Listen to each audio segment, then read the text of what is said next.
right from the metaverse. And we should be live on Facebook now. So we are going to, today we have some of the most illustrious names in mixed reality, basically the celebrities. Hey, there we go.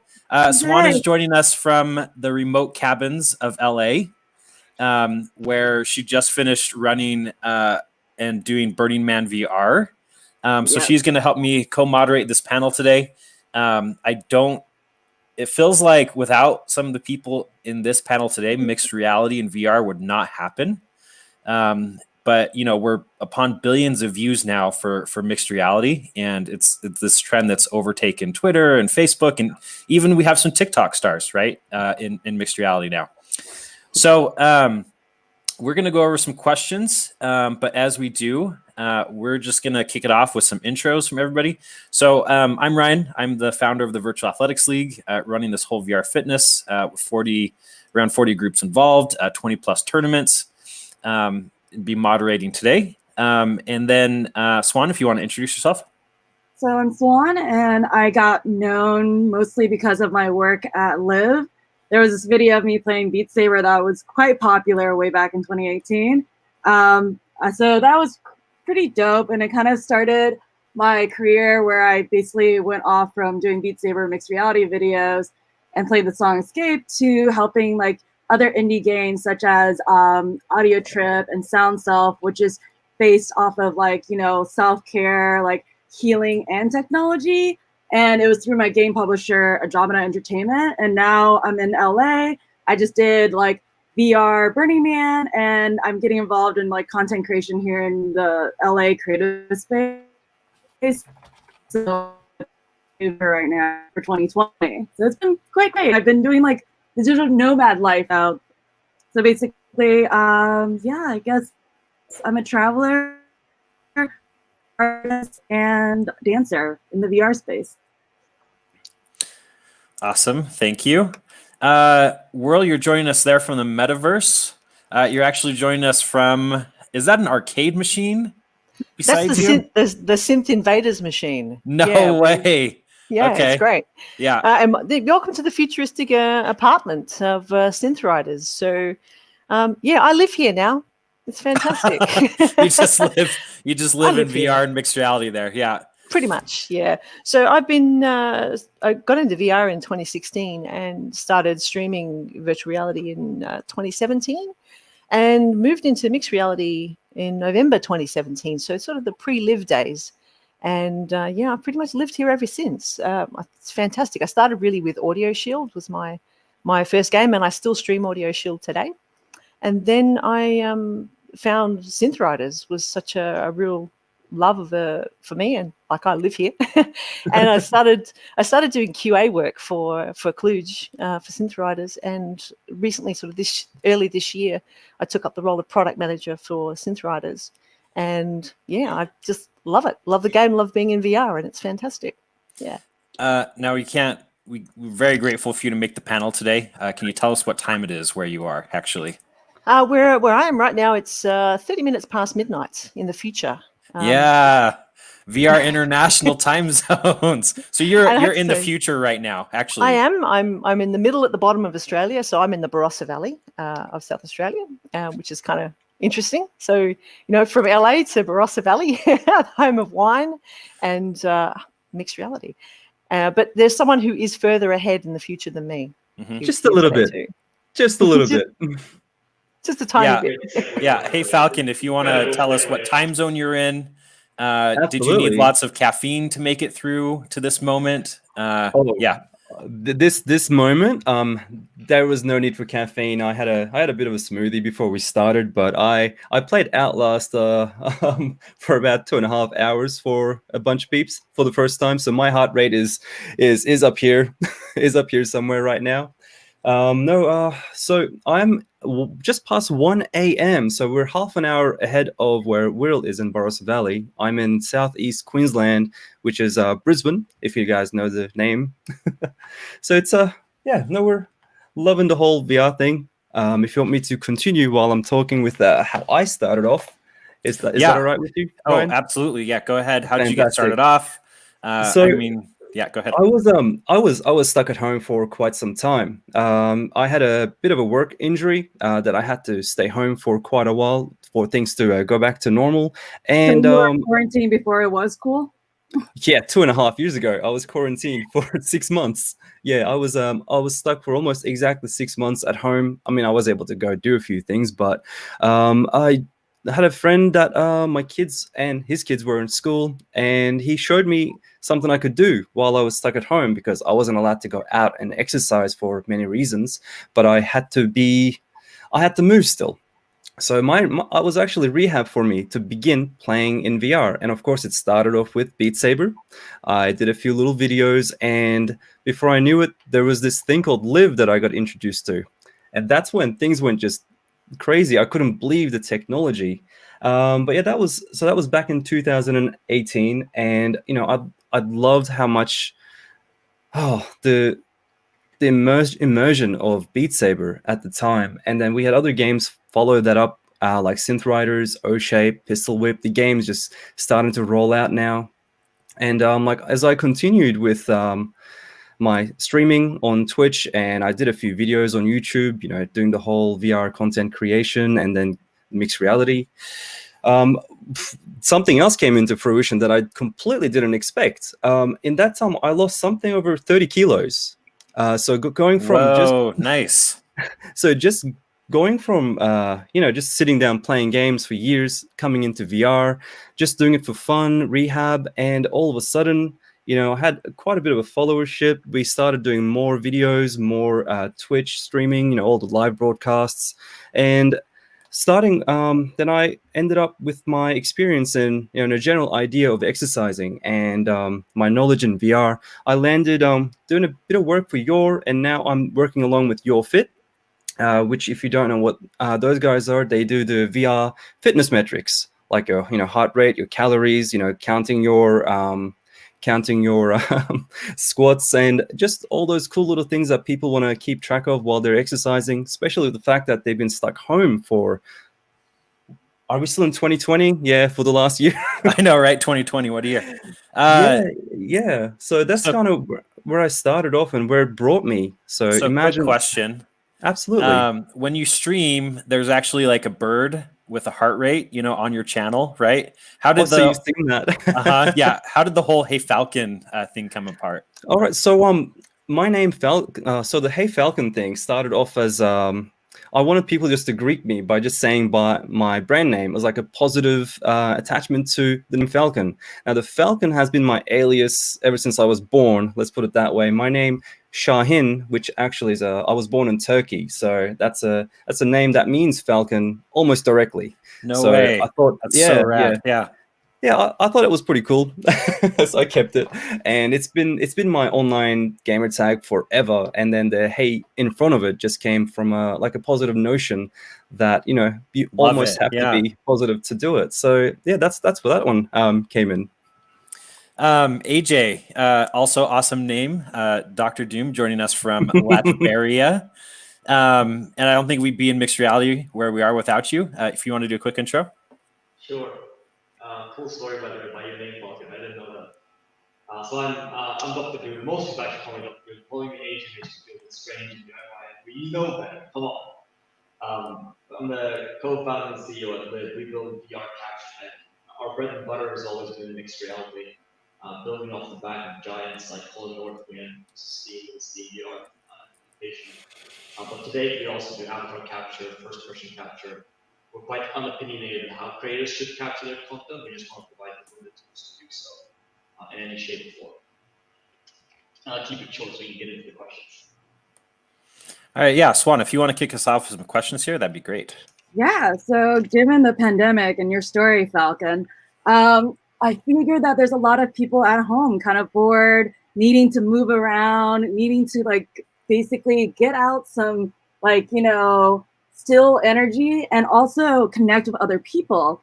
So let's say, for example, there's other Falcons out in the world that's kind of very stagnant right now and they want to get into VR streaming. Yep. How do you get into VR streaming? What's the process for you? And Wirral and also Dr. Doom give insights to help newcomers to come into the space. Yeah, I mean, that's it's not a hugely complicated question, but I won't go through the small details. But it all starts with getting on the platforms. You know, you got YouTube, you got Twitch, you got Facebook. There's quite a few platforms. Depending on which one you choose, one will work better than the other one for, depending on your network. And from there, you want to jump on and find out what people are doing, how they're doing it.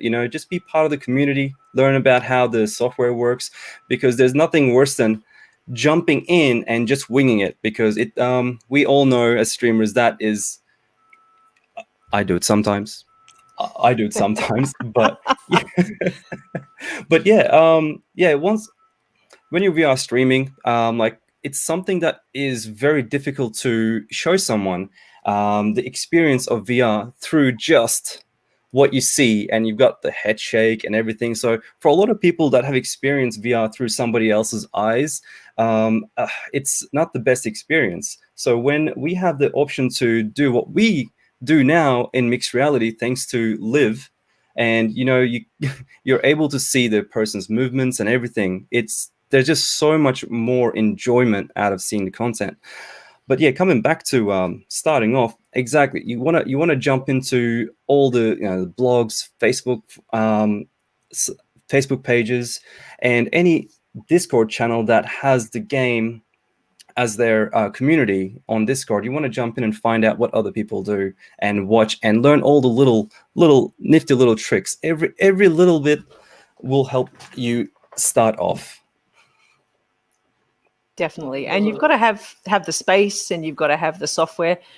Watching the way the technology's evolved since, when I first started, there was very little mixed reality. There were a couple of mixed reality streamers that were doing the work. And I did exactly what Falcon said. I saw someone else streaming Audio Shield, and I went, oh my goodness, I have to do this, because I've been streaming just a headset view when I first started.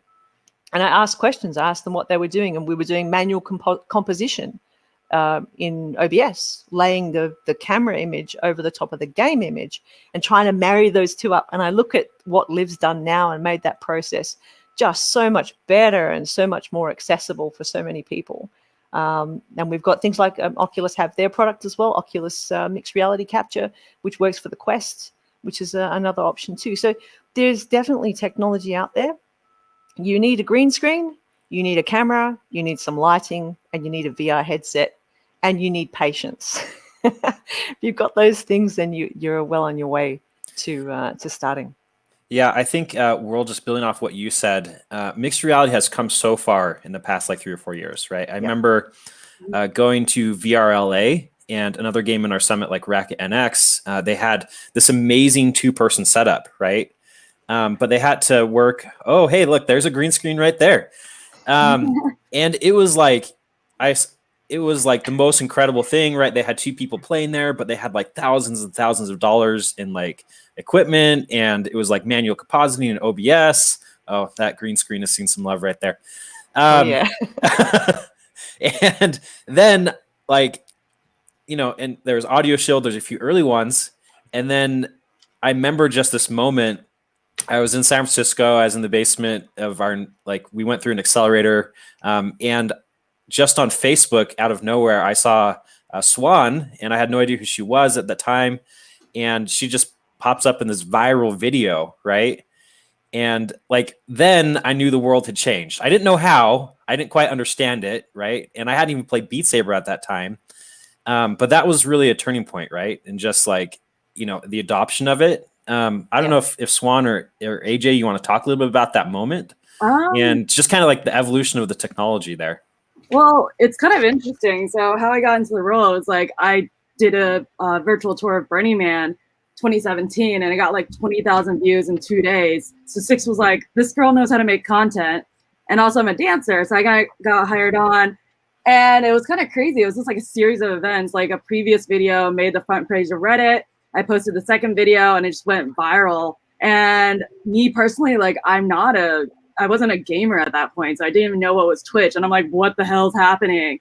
So getting the virality and then kind of being known as a Beat Saber girl for a little bit was really interesting, but also kind of inspired a lot of nuances with VR. I actually met some people here in LA that I'm collaborating with, It's like this creative AI XR like artist space. It's like a B Corp, and they're like, oh my God, we saw your video and it inspired this like creative space for us. And I'm like, whoa, I didn't expect to have that kind of like influence from just one gameplay video.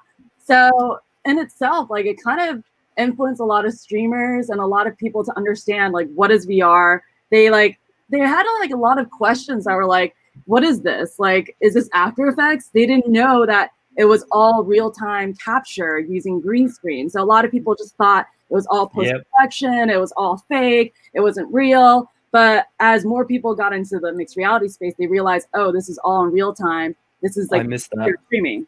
Yeah. I missed that so much, Swan. The wow factor, the absolute wow factor when people first started seeing what we do in mixed reality with VR. I missed that. We still get one or two people jump in to go, how do you do that? What's going on? But I'm so glad that it has come to fruition. Really, one of the best things. Well, AJ, do you want to give any insights into like how the uptake in Live and users and your Discord in terms of just like numbers from the pandemic? Yeah, am I coming through, by the way? Can you hear me? Yeah, you're echoey a little bit. I'm a little echoey. I am inside the vault after all, and like showed earlier. The Dr. Doom cave right there. Very, very high up in the ceiling, so it's a bit echoey. I think, you know, as a company that provides people with tools to create content, and as content has grown, particularly gaming content, consumption of gaming content during the pandemic, we've obviously seen a bit of an upswing, both from creative numbers, but also from numbers of videos created, or rather, both in terms of number of creators using it, but also in terms of numbers of videos being created. So that's been positive. But I think overall, to take it back to, I think what Falcon was saying, there's something to be said about why VR streaming is sort of a frontier for people who potentially want to become creators, why that makes sense. And the first question, which is sort of the one that you posed on, it's a new medium, tell us how you get started. I think the question people should ask themselves is, are you doing it because you want to have fun, or are you trying to make a career out of content creation? And that question is important because if you're trying to make a career out of it, and you put yourself in those shoes, then it's really about standing out in the crowd. And that is increasingly hard in the world of Twitch and YouTube too. So many people never go like that. And I think VR, and particularly mixed reality, has that stopping people from scrolling past your video effect whenever you get in front of a feed of people that are watching content. So I think that makes mixed reality really powerful. And that's kind of what first-person perspective lacks. Now, we're not very opinionated. Whether you want to do mixed reality or not is completely down to you. And some games are better suited for mixed reality than others. And we all know this quite intimately as streamers. But what we have seen is with the pandemic, and more importantly with Quest, is that we're getting an increased number of super casual users coming in VR. And inevitably, those people will try VR. They're going to have that same wow moment that we all have in VR. And they're going to ask themselves, how do I share this with my friends? It doesn't have to be about content creation. It's just about, I want to show this to my friends, or I want to show this to my kids, or vice versa. And those people are the ones that we're really trying to serve next to this oncoming wave of casual users who need some tools to show people what they're up to in the headset. That's awesome. Well, thank you guys. So the interesting about VR streaming is the fact that you're using your full body. With Beat Saber, you're actually swinging. With like Synth Riders, you're actually grabbing at stuff. And then with like, you know, like Box VR, you're actually punching and dodging. So how do you maintain your endurance to stream for over an hour? Like, what's your regimen? Because other gamers playing on their keyboard, like, you know, like Fortnite and also like Call of Duty, they're just playing on their keyboards, pressing a series of numbers and like keys and like, you know, like all those little controllers, but you're using your full body. So tell us, like, what's some secrets and hacks to stay fit and actually stream through an hour of just pure Beat Saber, rhythm games, and whatevs? Yeah, I can hear Falcon laughing. Like 1 hour? This is 1 hour. Let's try 3. So yes, I'm on for 3 hours, about 6 days a week. So I keep a pretty regular regimen of VR. It's something I love doing. It's my social time. And that's one of the things. social, right? Right now, everybody's home, and my out is streaming. It's my gaming time, it's my social time, it's my exercise time. It's literally everything in one. Now, when I first started, and this is something that works, you start backwards. The wow factor, the endorphins of VR and playing the games for the first time, it just keeps you going, which is really bad. You really, for those new starters, start at that hour. Please start at that hour. Stay hydrated. Make sure you're stretching. You will thank us later. It is so important, because I remember, and I made the mistake, so don't do what I do. I jumped on, and I see so many new people do this. They're on for 5 hours, 6 hours, 7, and it just goes further. And I don't know how they do it, but I remember when I first started, I was the same. I just wanted to keep on going, keep on going. So the endorphins really keep you going there. But in reality, what gets me is, in a very healthy way, is moderation. You can't just start up the game and just start going at it at full speed, and it's going to hurt you in the long run. Like, I've got my warm-up songs, then I start with something a little bit harder, and then we come down. It's a bit of a running joke, but there's actually water break songs where there's some notes at the start, and then you go for a little walk, have your drink, grab your towel, and you come back, you chat. If you're streaming, of course, if we're streaming. But if you're not streaming, you want to do the same. Go for a walk in the house, just get your heart rate back down a little bit, and then continue. It's not something, and I know a lot of people do, they get in and they want to smash as many songs as they can in the least amount of time. But if you want to keep this going and go for longer and stay healthy, moderation is the key. Yeah, it's not sustainable to go for long periods of time. The thing is with VR streaming and particularly fitness, it's just the same as any fitness. So the same rules apply, the same tried and true rules apply. With my exercise professional hat on, you need to warm up appropriately, and a warm up needs to include the things that you're about to do. So you don't warm up for VR fitness by walking the dog necessarily. You need to do gentle songs that are going to warm you up. Once you're doing your main part of your exercise, you need to rest regularly. As Falcon said, use the water break songs or use a water break timer. We have a water break timer in Synth Riders. A lot of games have the same thing that pops up every 15, 20, 30 minutes, whatever you set it to, that says, stop, have a break, have a drink, just stop doing what you're doing. And then when you get to the end of your session, listen to your body as you go. Don't push through injuries. Make sure you're not doing too much of the same thing over and over. Vary what you do. And when you get to near the end of your session, do some cool down songs, just to get the body out of that mode, and then finish with some stretching. But yeah, moderation is important too, allowing that recovery time. So make sure you've got plenty of time between sessions. And my favorite thing to do is to use different games. Don't just play the one game over and over and over. Do different things, because every game has a different skill that it's going to teach you.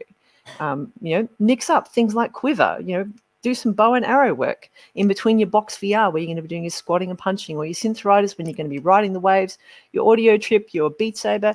Every game. This is the beautiful thing about VR, is that you've got this diversity of games that you can use in many different ways. And just, use the games that you have. Use your whole library. Don't just use one. I love that right there. Because we've seen, a ton of games in this summit that people use for fitness, right? But they all activate like different parts of the body. Yeah. Do you think it's possible here in 2020 to get like a full body workout doing VR fitness, especially on the cardio side? Well, you have pistol whip for leg day, so that's great. Pistol whip is leg day, right? Never skip leg day. Yep. And you have to think there are experiences like Black Box, which is an entire gym, built around the idea of incorporating resistance as well. So there's definitely that idea. But I think if you just go through your library, you have that diversity of experience. We often get tied into one thing, and it's just like having one skill. But when you look at professional athletes, they don't just do one thing. They do one thing a lot, but they cross-train. Cross-training is about having that diversity of skills and keeping your interest up. Because again, if you just do the one thing over and over, you're going to get bored. You don't just go to the gym and jump on the treadmill. No one does that. Well, okay, some people do that. But when you go to the gym, you do a diversity of things. We're whole people, we're whole bodies, and we need to move the whole lot. Yeah, it's important. And that social aspect that Falcon talks about is really interesting. So, you know, with Synth Riders, what we've noticed during the pandemic, we have 10-player multiplayer simultaneous. And I've been delighted, you know, talking about the casual users, again, that AJ, that Dr. Doom was talking about. I go into multiplayer rooms and I'm playing with 70-year-olds who are in VR on Quest. And they're playing Synth Riders. Rad. We had somebody that was 56 say they've never played VR in their life, but they play Supernatural, right? Yeah. And that's like their gym now, right? Yeah, totally. And Right. Because the social side of it is what you get when you can come together with other people and share an experience. And they said, this is just fantastic. We're locked at home, but we can still work out, we can still socialize. So yeah, it's powerful. And yeah, just we're going to be seeing a lot more older adults. And again, that's sort of my specialty is older adults, and my particular interest is vulnerable populations and injury rehab. And I can't wait to take my quest into my client group. And that's share something it with you're people. really passionate about, right? Like Absolutely. You work with both older adults, and then you've actually, Yeah. I think you've shared with me before some stories of people, you know, that need accommodations to actually use VR for fitness, right? We've seen that, right? Yeah, definitely. We're seeing a lot of that, and there are great groups around, like able gamers, and using voice and using different systems, different mechanisms. And look, I really believe things like VR, where the body can be a tracker. You're not necessarily locked into using a controller with buttons. You can adapt to limbs. You can adapt to whatever control systems people can use using trackers. It's going to open up a lot more doors to gaming to a lot more people. And I'm really sort of encouraged by that ability for fitness. And mixed reality shouldn't just be about able-bodied people. Mixed reality can be about every person sharing what their experience of VR is too. And it's very exciting. Yeah, that is so special, right? Because as we're all humans on this planet, we all come in like different shapes and sizes, right? Yeah. And VR, like fitness, is one of those magical things that everyone can do, right? And that wasn't, I don't think when people set out to do VR, they're like, you know, this is going to be for people with accommodations and things like that. But, you know, just one of those like magical things that happened, right? So yeah, there's some great labs doing work in that area too, which is fantastic, using VR for rehab, and it's very exciting. So it's a different sort of form of fitness. Talking about that idea too, one of the things I love about streaming in mixed reality is the honesty. Mm-hmm. It's, you know, unlike you, it's not just a head. It's not just a head, and you can't see the hands on the keyboard or anything like that. It's not just a head.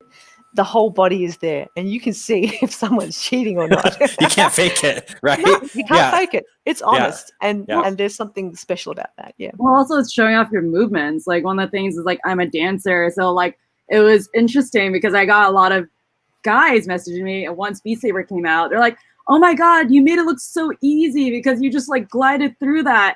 I played like Escape on Expert and I failed within like 5 seconds. So it's also like the ease in your movement that kind of gives the stream like its own flair, its own characteristics, because everybody has their own style. It's like playing any kind of sport or like ice skating. It's like everybody has their own kind of style. So it's really interesting to see it in mixed reality and see the full body.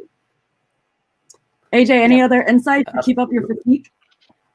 Yeah, I mean, from a demographic perspective, over 40% of Oculus users are between the age of 35 upwards. So Interesting. roughly 30% are between 35 to 45, roughly 15% over 45. And I imagine it's changing as VR gets more and more mainstream. In a world where every Fortnite kit is also in VR, it's also skewed more heavily downwards. But right now, before we cross that chasm, it does skew a little bit older. Roughly 30% between 25 and 34. That makes perfect sense, actually. AJ, that's it. From my perspective as well, I've got 2 kids, and the way they found out about VR is through me. And there's quite a few people that we know from the community. They are in the same boat. They got into VR because it was something they've always wanted in their whole life. From the first time the big, what were they called? Those big units came out. So they got into VR, and then their kids got into VR. So I think that age group will definitely shift and becoming more and more affordable. You're going to have so many more people and students, of course, they're going to get into it. And now you got some amazing courses that actually are made for VR. So I'm ecstatic to see what's going to come next. Speaking of coming next, Facebook Connect is coming up. Given the arrival of the Oculus Quest and the new information about the new Quest coming soon, how have standalone headsets changed VR fitness and broadcasting? Well, that's a really interesting question. So, in terms of broadcasting, Dr. Jim, you have to talk about the Oculus the AR stuff with Live. I think that's really important because I know that when we've talked to Toge VR is someone that both Falcon and I have spent a fair bit of time with, and he always says that the Quest, capturing the Quest for mixed reality in high quality has been one of the really difficult workflows to do. I think difficult is perhaps being kind. Yeah, I talked to him about that as well. Yeah, for sure. Yeah, it's really quite difficult. Oculus MRC is coming along, but I'm not sure how far along that is yet. I've tried it myself with my Quest, and it's got a way to go, I think. But yeah, definitely with the new headsets, there's definitely going to be a lot more. But I think Dr. Doom, you got the answers for this one. Oh, well, we've go on. got assumptions, right? Like what we know is when we launched our Quest beta, which used our desktop application to capture on the Quest, there's really two problems there. One is sort of overhead on the Quest itself. That's always going to be an issue, and that's sort of an area where you have to make concessions for it to work. And then the other thing is usability. So generally speaking, Quest users aren't power users the way Haptics and Viral are. As a result, they want something that is sort of App Store-like functionality and not the desktop app-like functionality, which is very much targeted toward the core streamer audience. And it still has a long way to go from a usability and accessibility perspective. So for us, what we're going to do there is we're essentially building a standalone application. It's going to pair to your Quest, any mobile device, what is called the Quest for now. And it will do the rendering on the Quest itself, and it will do the compositing on the phone. And to Viral's point about AR, what we use there is really AR for two things. One is what we have already on the mobile app, which is allowing you to do background removal without the need for a green screen. I'm going to load my demo up here while I'm chatting. And the other thing we want to do is use ARKit, which gives you positional tracking, rotational tracking, and the intrinsics of the camera itself, so things like the FOV, automatically as part of ARKit, and then do the calibration automatically between the phone and the headset. So today, if I was to go on the Live app, and if the demo goes don't mess with me, they won't very good. So I have my phone here, and if I turn this on, I should be keyed out. No way. That's super rad. That's wow. So you can just use your phone for this, and this will eventually develop into just, press the button, connect your phone to your Quest, and off you are to the races. So that's how we look at it. We don't think of the Quest as anything different other than it's slightly less powerful. We have to make some concessions with consideration for that power. But many of those people will always want to share their experiences when they're in there, just like Instagram wants to share pictures of themselves. So we want to make sure we enable that new way for people to do the same. I think there's something to be said for ease of use, just around that and how it relates to fitness, right? Because as you're doing fitness, maybe you don't want to go to like the full elaborate. I remember when we had our arcade, like it was a little bit challenging to set up Live just right at first, right? But it's become progressively easier over time, and it's gone big places. Not to get too sidetracked, right? But I remember the Tonight Show with Brie Larson. That was pretty epic. I mean, was that kind of difficult to walk them through the setup, and has that evolved over time? I mean, look, our big issue is we've spent the last 3 years just working really hard on capture heavy performance. What used to be, manual compositing, which by the way, Beryl, you were still using our CTO's OBS filter. We actually met our CTO through the Audio Shield streaming. Yeah. Was streaming Audio Shield before Live even existed. Live is actually a continuation of that project. Wow. Yes, yeah. So from those days, and from the Steam Heroes, from camera days, we have those squads. We come, even though you don't see it on the surface, we push back our redesign that is so desperately needed for so many years now.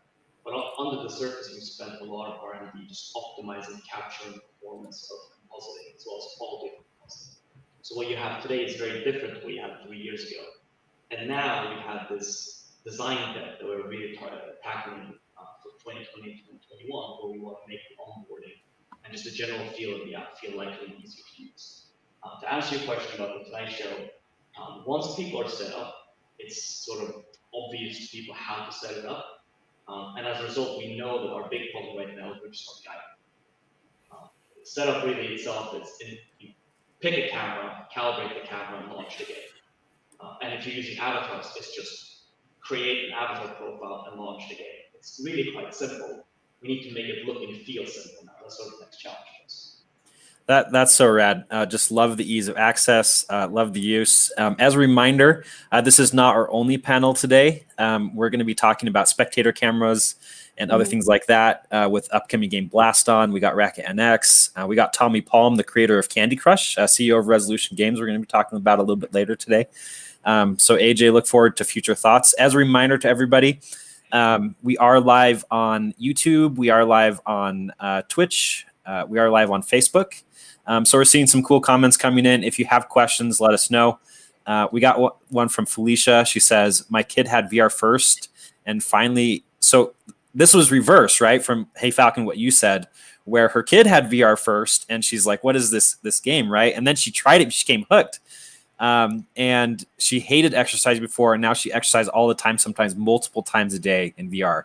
I mean, we're just seeing stories like that all over the place, right? Like people are just discovering this awesome stuff. I got Joey out there. Joey's done a lot of our arcade competitions. He says, let's go virtual athletics. We got some Twitch chat there. So if you have any questions, go ahead and shoot them over to us. But I know, Swan, you got some additional ones as we go around this panel. But yeah, just keep the questions coming. Yeah, no, I want the informal ones, just like have the live ones come in and also some of the curated ones that we discussed yesterday. So let's mix it up because I think a lot of people, they want to get something out of it. So let's mix it up. So next one, the Olympics this year was canceled mostly because of the pandemic, but previously, like the numbers of viewership has gone down. So it seems like the younger generation isn't really as interested in watching people throw javelins like numerous times to see how far they can go with it. So it seems like esports is catching steam for like all the young people. When do you think VR streaming will be a category for the Olympics? And if so, like what needs to happen in terms of technology and innovation and also mass adoption for it to be really taken seriously? That's a big question. That is a big question, but a good one. I may not have the answer to that one, actually. It's certainly, I mean, with what's happening with all the esports right now, it's almost at that stage with some of the games and the amount of people that are watching these games. As you know, first of all, it was just games that people, like we're talking millions of people sitting down to watch people playing games at their chairs, you know. But I think the hardest part will be, I know Live is there, and it will be an amazing way to show people doing the esports, even if it's team-based or not.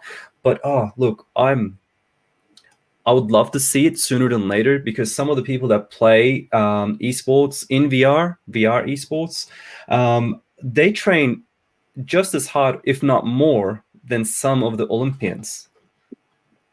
In my opinion, from what I've seen. I think that is taking a bit of talk. So just a little bit? No. As a former athlete, I think that's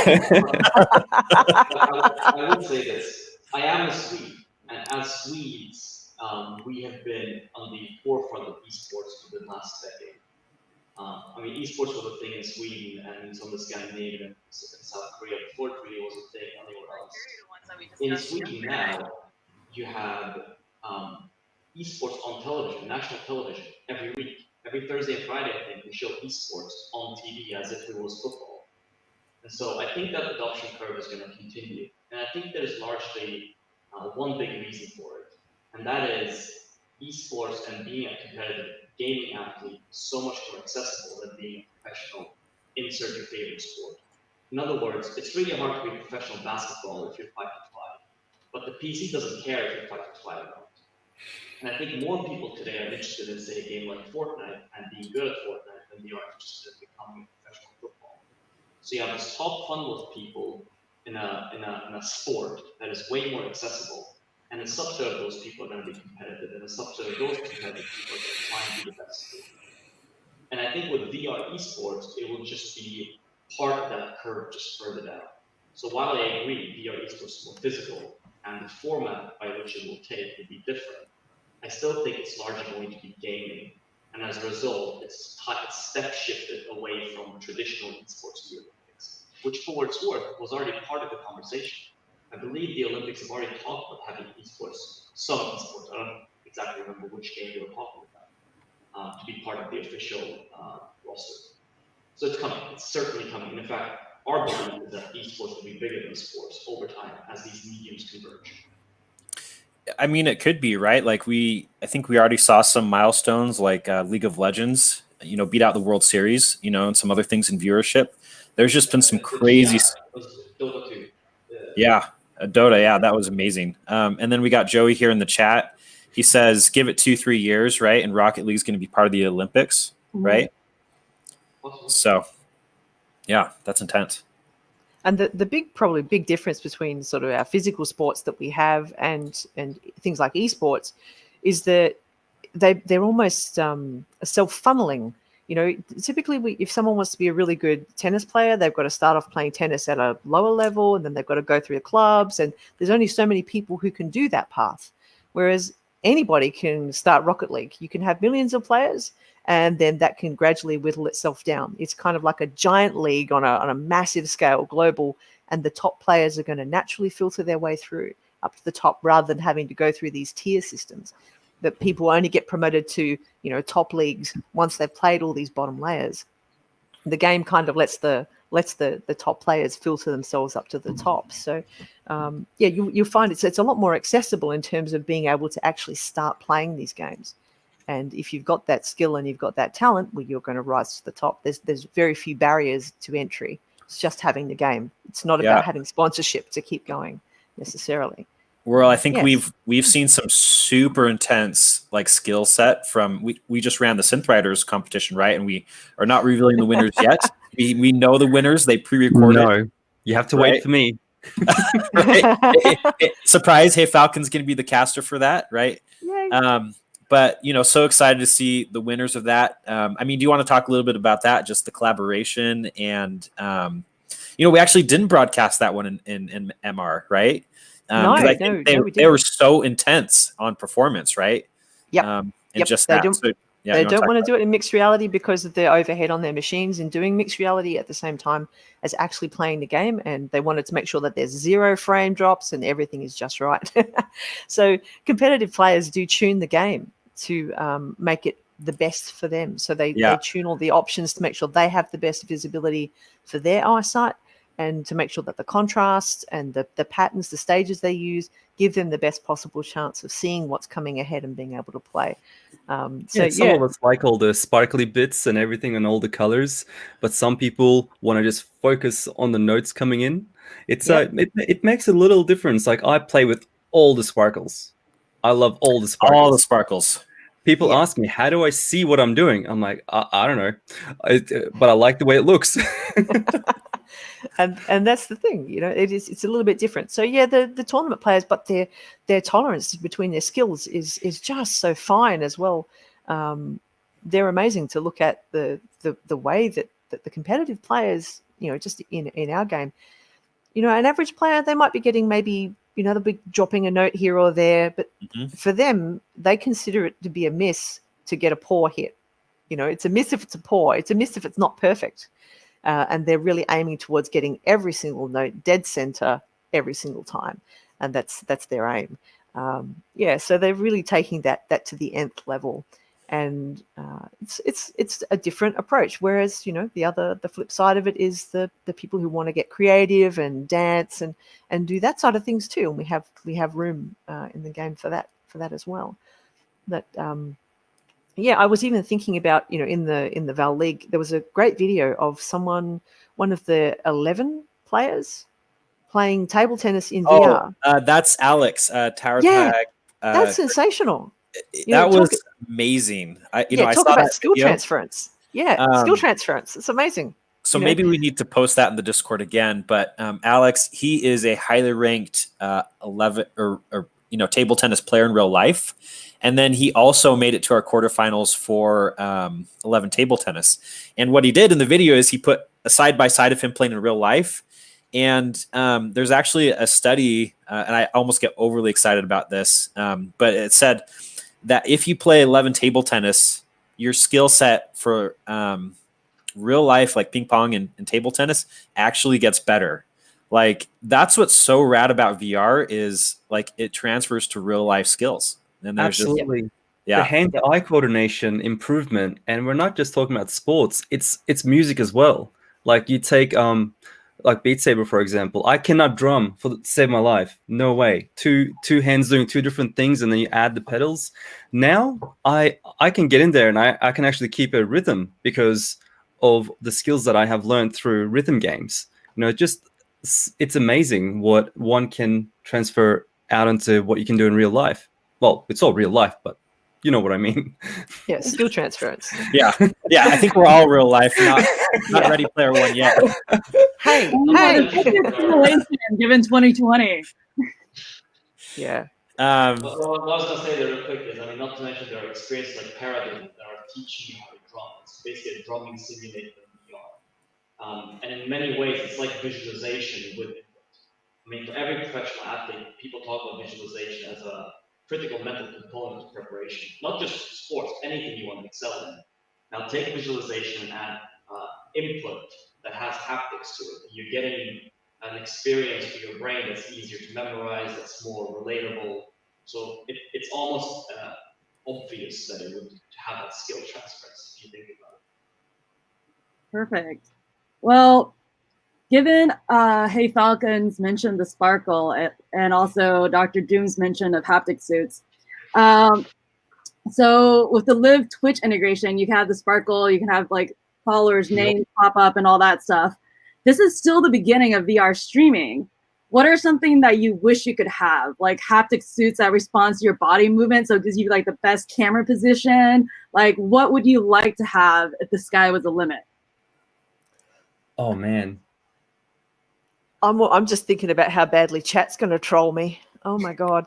We got proper D in chat. We got some real, some serious. I saw him in there. You said haptic feed, and I'm like, there he is, the man that wears one every time I see him. Look, I love the whole haptic side of things, and one of the things that's already out is you got the transference of music. You've got a few companies out there that do backpacks that are mobile.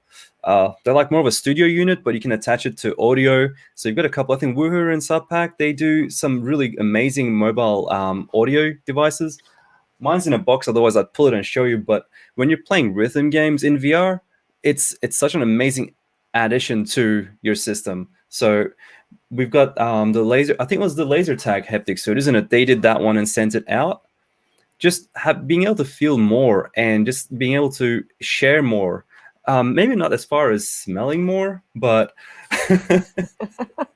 but I just want to feel more. Not so much, again, not as much as Ready Player One style, but that's where I want to head to. And I see we're getting there, but I want it to be with less clutter. I mean, less things to hold on to. As much as I love holding controllers, and some of the controllers are amazing, how they mold and how immersive they feel, but I want to wear less and feel more, if that makes sense.